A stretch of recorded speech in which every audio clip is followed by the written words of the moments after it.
Okay, that went everywhere. Hello, and welcome to episode 4 of the Museum of Disability. I came in with way too much energy there. I do not have the follow-up for that level of energy for the rest of this video. Okay, we're going to turn it way down. So this month we are going forward in time 4,000 years from last month's episode when we were in ancient Mesopotamia. And we are safely in the confines of the 20th century. This month we're diving into a little bit of material history, an object that would have been directly used by disabled people, which is a first in our object series. So we're looking at it's called an Invalid Feeding Cup, which obviously is a little bit of an outdated name, but that's how it was, one of the names it was commonly known by. So the Invalid Feeding Cup, it was originally called a pap boat, was used to feed infants and disabled or sick people who couldn't sit up by themselves. They became more popular in the Victorian era, where wealthy families could, purchase a cup from the chemist and use it to feed sick members of their family. They look a little bit like a milk jug, with a sort of round bowl, this curved spout, and a large handle either at the back or on the side, as in this case, which allowed the user to hold it themselves. There's a half cover at the top, which is meant to prevent the liquid spilling out, although as we're going to see, that didn't always quite work out. And the spout was supposed to pour the liquid directly into the mouth to prevent any waste. They were first used in domestic settings, as I said, when wealthy families might buy one for a loved one, and then in civil hospital settings. But they were probably most famously used in World War One in the care of wounded soldiers, in particular for those who were being transported in hospital ships and trains, where movement would make spillage a bit more likely. During this era, most feeding cups were ceramic, and during the First World War, they had this Red Cross emblem stamped on the side, with many being sold to actually raise money for the war effort. And cups like this were produced by the British and Canadian Red Cross most prominently.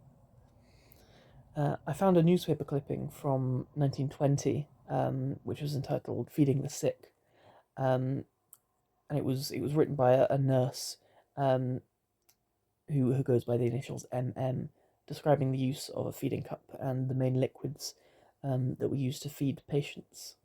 So this nurse, she writes that the staple food for an invalid, as she puts it, was milk, which she said should never be given raw but sterilised. The milk could be boiled, but M says this creates a thick crust which carries away a large portion of the nourishment.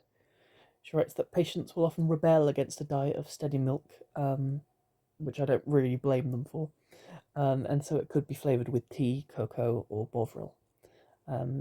Beef tea or veal broth apparently was sometimes given as a bit of a change, but was considered less nourishing than milk. And at other times they'd use a floury drink called pap.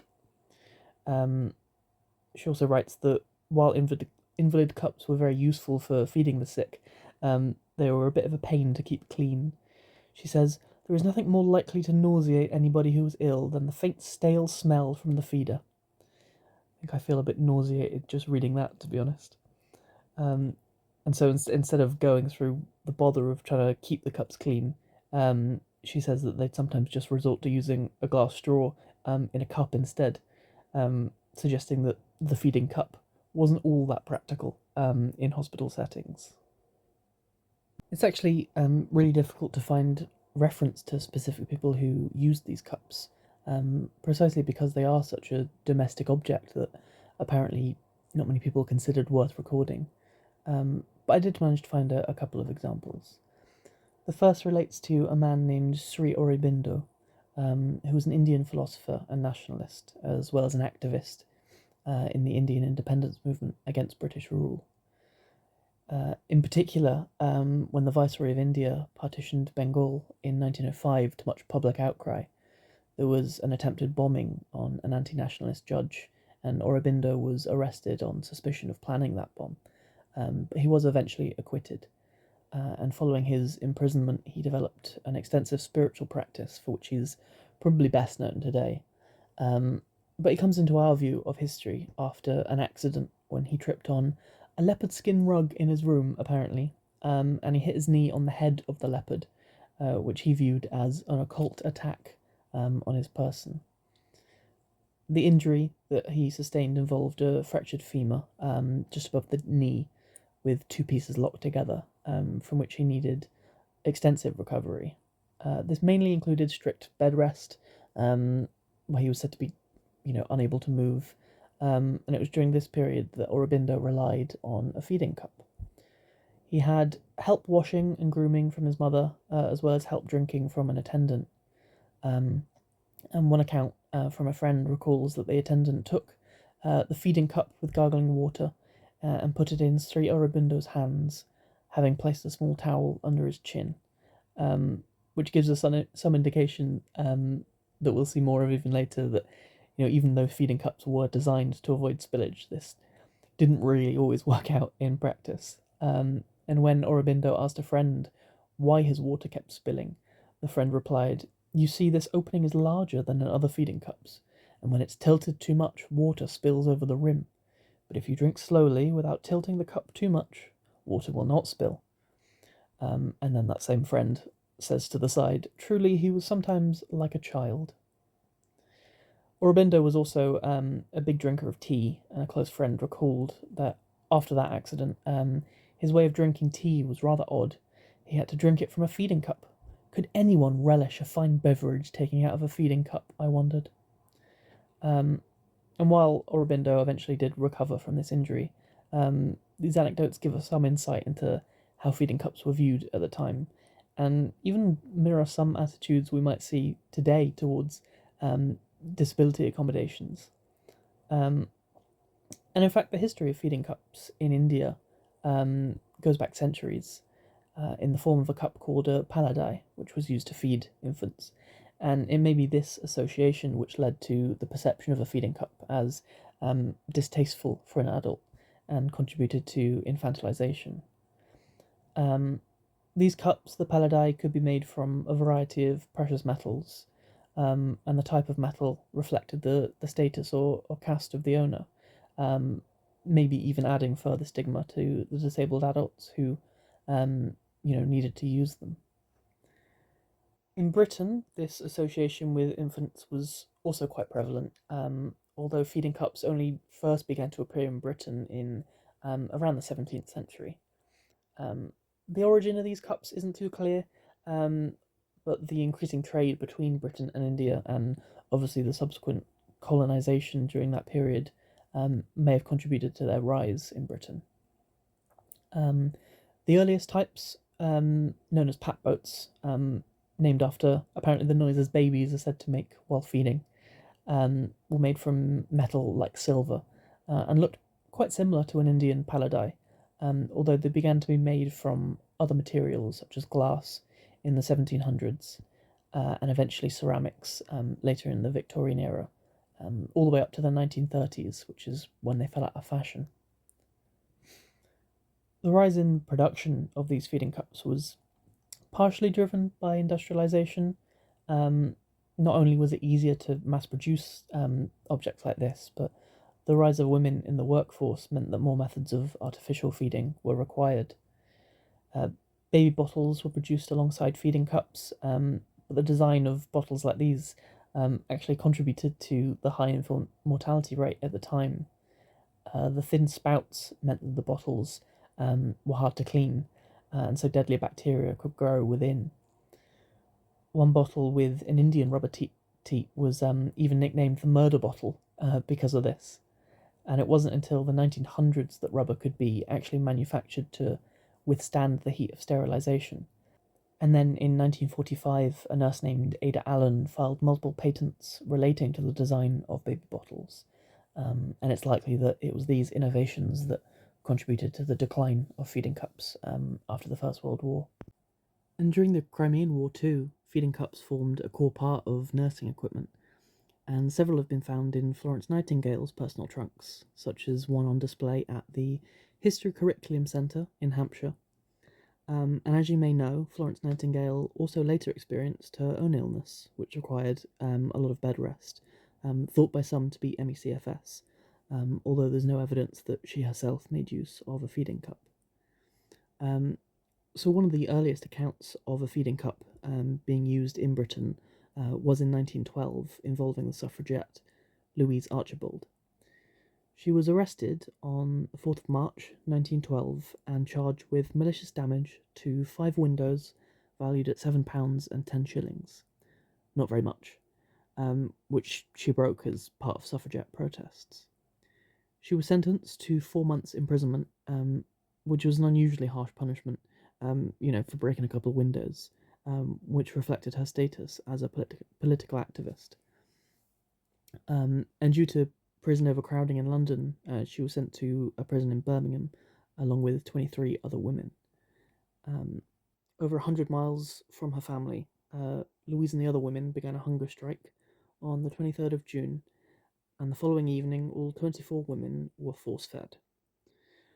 Authorities at this time had decided to force-feed hunger strikers, even when the strike had only been going on a very short time, as a way to intimidate the women out of their protest.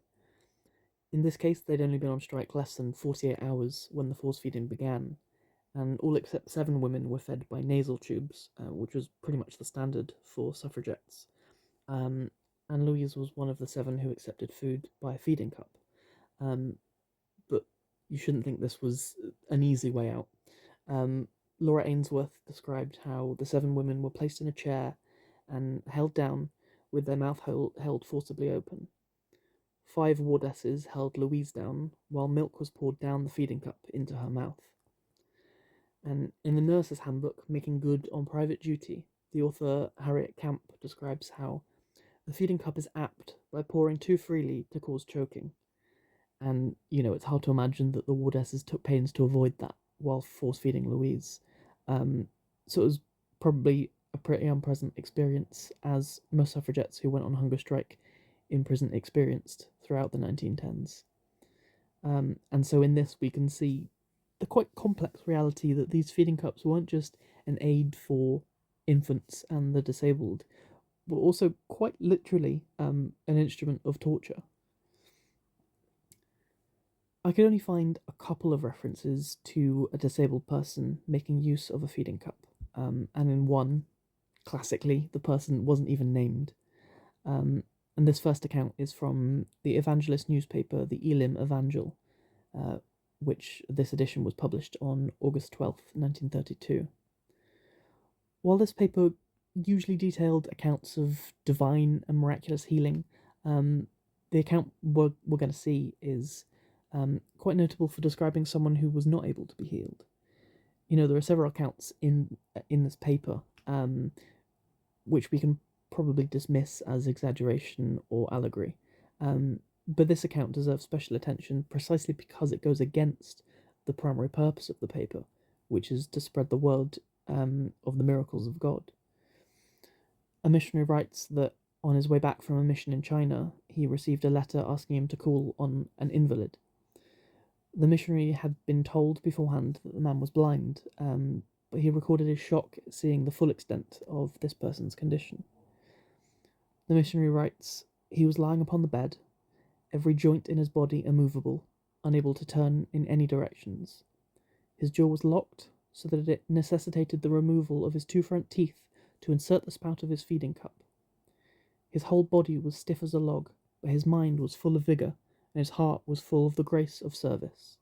This missionary also writes with unusual temperance for the time, that we cannot say that sin or unbelief hold them there, referring to disabled people, which is quite a remarkable attitude considering that even today there are lingering associations of disability with sin or immorality. And the account suggests that the man in question had to undergo dental surgery, which was surely pretty painful, in order to be able to use the feeding cup.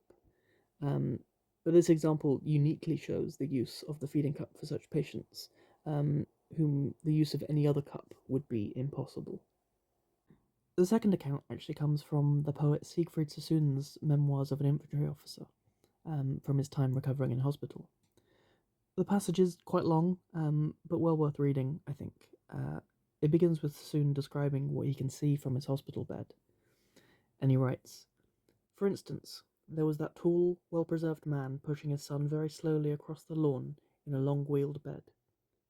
The son was sallow and sulky, as he well might be, having lost one of his legs. The father was all solicitude, but somehow I inferred that the pair of them hadn't hit it off too well before the war.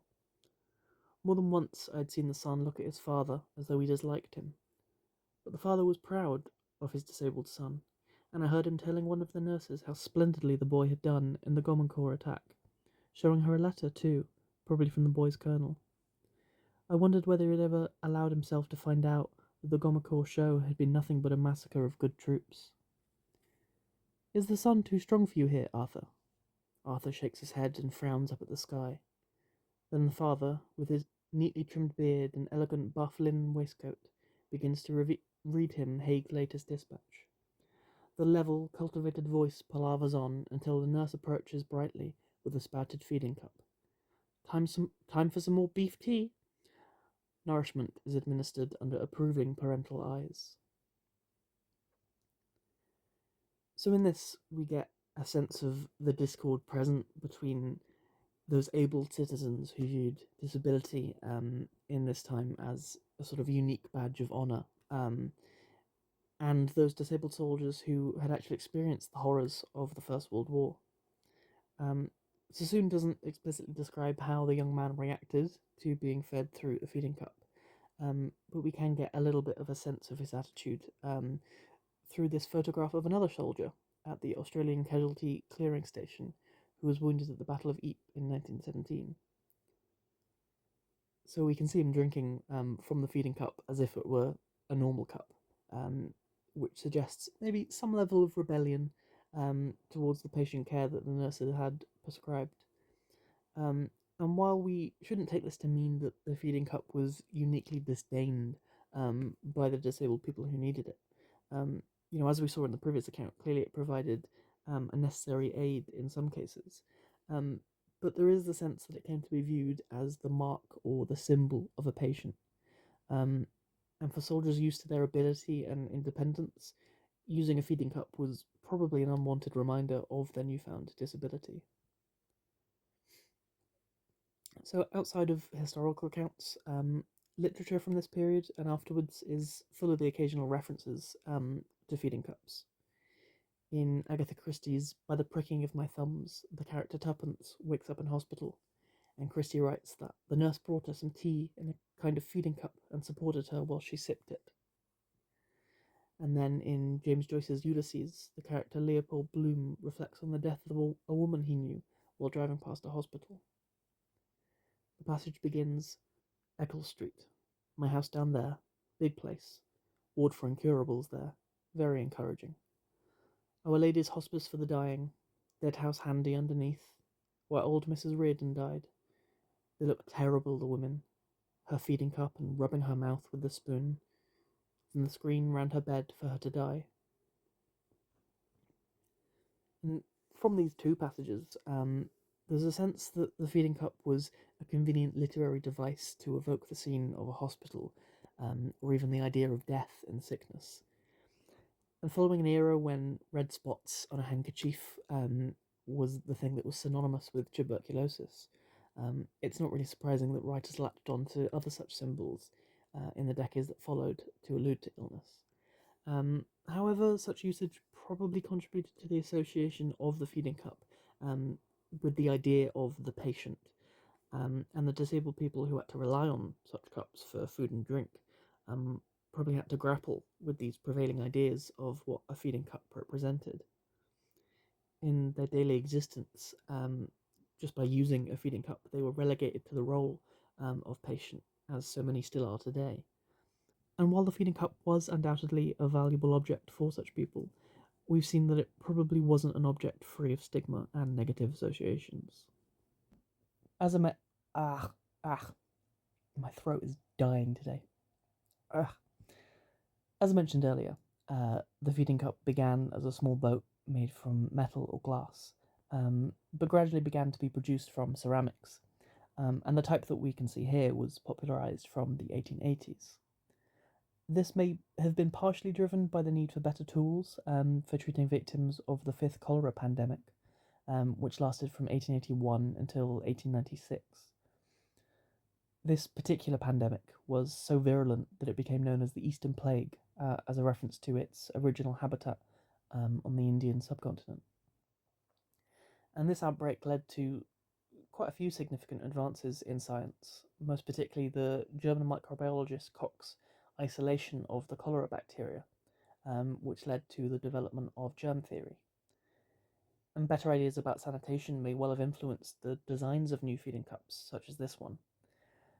But while they mainly began as tools primarily for infants, their use for hospital patients became most prominent, as we've seen in the First World War. And while we don't have many specific records, it is likely that they were useful during the pandemics in the decades that followed, and for those who experienced post-viral syndromes as a result of those pandemics. For instance, back in the 1880s, the Russian flu of 1889 and then 1892 had quite a lot of long-lasting effects comparable to those of COVID-19, which included neuralgia, inertia, anxiety, paranoia, psychosis. And one such person who experienced these symptoms was Josephine Butler, who was an English campaigner for women's rights. Although she quickly recovered from the acute infection, she reported 3 months later that her health was still very poor, and in January 1892 she wrote to her son, "I don't think I ever remember being so weak, not even after the malaria fever at Genoa." And then 3 months after that she wrote, "I'm so weak that if I read or write for half an hour, I become so tired and faint that I have to lie down." And then a few decades after that, after the Spanish flu of 1918, there were even more people experiencing post-viral syndromes. One report wrote that the duration of recovery varied considerably among influenza patients, and was often desperately slow, even in mild cases, which rings very familiar to our modern day. Patients suffered from general weakness, exhaustion, sometimes neurasthenia, acute psychosis, or severe nervous depression, which delayed recovery. And in addition, persistent heart problems were the main cause of long recovery times in a very large number of cases. And one seminary school reported a year later that the state of health still was not good. For most of the term, we had between 2 and 7 inmates who were in bed. There were also heart weaknesses and all kinds of relapses. One has to wonder whether those were the consequences of the flu. And so it's not hard to imagine that with the abundance of feeding cups produced during the First World War, carers and nurses would have made good use of them for feeding those who were experiencing the lingering effects of those recent pandemics. And even though feeding cups did eventually fall out of fashion in the 1930s, the World Health Organization still recommends the use of feeding cups for neonates who are unable to breastfeed in low resource settings today. But modern cups, feeding tubes, and other aids have generally replaced feeding cups as a tool for disabled people who are unable to feed themselves. Still, while these particular designs only lasted a century at their peak, they provide a link between modern disability aids and disability aids of the past. In fact, in one study, sippy cups were found in an Austrian infant cemetery from 3,000 years ago. The study's author, Julie Dunn, who happens to work in my old lab at the University of Bristol, suggested that the beak-like opening of the vessels may have been used for infants, the elderly, or for sick patients. So even though there are, very few records of disabled people making use of these tools, it's almost certain that they did. And feeding cups are just another example that tools which help disabled people help everyone, even if sometimes we're too stubborn to realize it.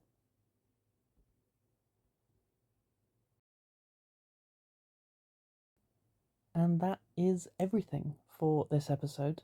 Um, I hope you enjoyed. That's quite a whistle-stop tour of feeding cups. Usually when I go to start researching and writing these objects, occasionally, for an object, I'll have some idea that of the type of history that's out there, and I'll have lots of ideas of what I'm going to write about. But when it came to this feeding cup, I had no idea how I was going to make a whole episode out of it. Um, when I first started doing my preliminary research, there was very little I could find. A couple of newspaper clippings, the odd reference here and there, um, and so I think by the time I finally got into it and got all the research together, I was quite pleasantly surprised by how much information there was out there on these feeding cups. Um, a lot of the listings I found in museums treat them very briefly, um, as museums typically do. Um, calling them a feeding cup from the 1880s or something like that. Um, and so it was quite a fascinating journey to explore their history and explore, at least a little bit, some of the people that used them. So I hope you found it as interesting as I did researching. They're one of those artifacts of a bygone time that you don't really encounter that much, um, and you probably don't really think of very much.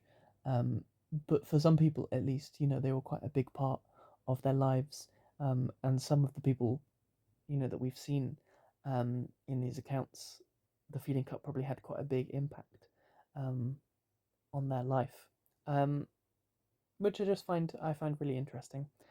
So I hope you enjoyed. I hope that was informative, and I will see you next month for next month's episode. I haven't completely decided which object I'm going to put in the lineup for next month, um, so you'll just have to wait until then. Thanks for listening, thanks for watching, and I'll see you next month.